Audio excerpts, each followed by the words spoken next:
NdinguSizuki uZukiswa Sishubathwalo. Ndihlala apha eVetlisi, ndikwa-Fitness Club Khoba Whittlesea Fitness Club.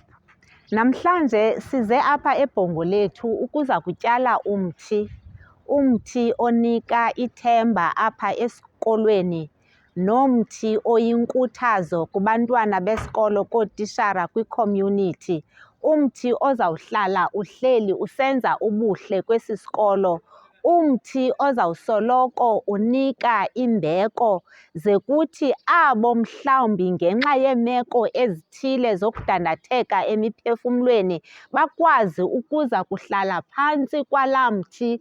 Umthi ozawukhula kwiminyaka ngeminyaka ube sisikhumbuzo kubantwana balapha eBhongolethu nalapha ekuhlaleni okokubana i-Fitness Club yaseWhittlesea ekhokhelwa nguCoach uMr Khoba yakhe yeza izokuplanta laa mthi ngenjongo yokusebenzisana, ngenjongo yokukhuthaza okokuba abahlali, abantu mabangene kwi-Fitness Club, ngoba siyi-Fitness Club sijonge kwikamva leempilo zethu, kwikamva lokokubana uthi ukuba ubune-high blood pressure yakho uyibone isihla, ukuba ubuneswekile yakho uyibone isihla, uhlale unengqondo ephilileyo, emzimbeni ophilileyo, emzimbeni owomeleleyo,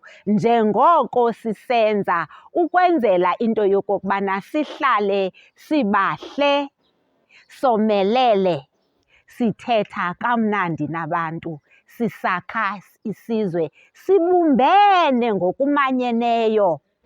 Xa uthe wangenela i-Fitness Club uhlala ungumntu owomeleleyo, uhlala ungumntu osempilweni entle, uhlala ungumntu onothando, ongenamsindo, othethayo nabantu, ukubumba abantu. Silapho ke, so sikhethe ke esi sikolo phakathi kwezinye izikolo, isikolo esisekuhlaleni. Siseza kuya nakwezinye izikolo because we are adopting school apho kukho abantwana abasakhulayo abalikamva lelizwe lethu.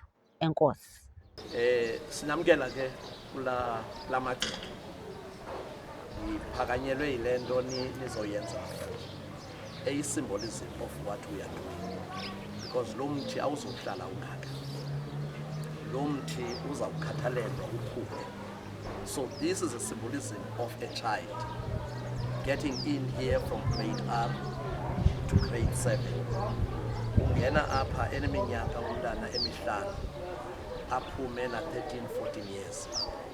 So we have a good 7-8 years sinomntana olapha esikolweni. So the growth of these three is not just physical, but it's also a spiritual growth eyenzekayo kubantwana esikunye nabo. Whittlesea TV, the pride of Whittlesea.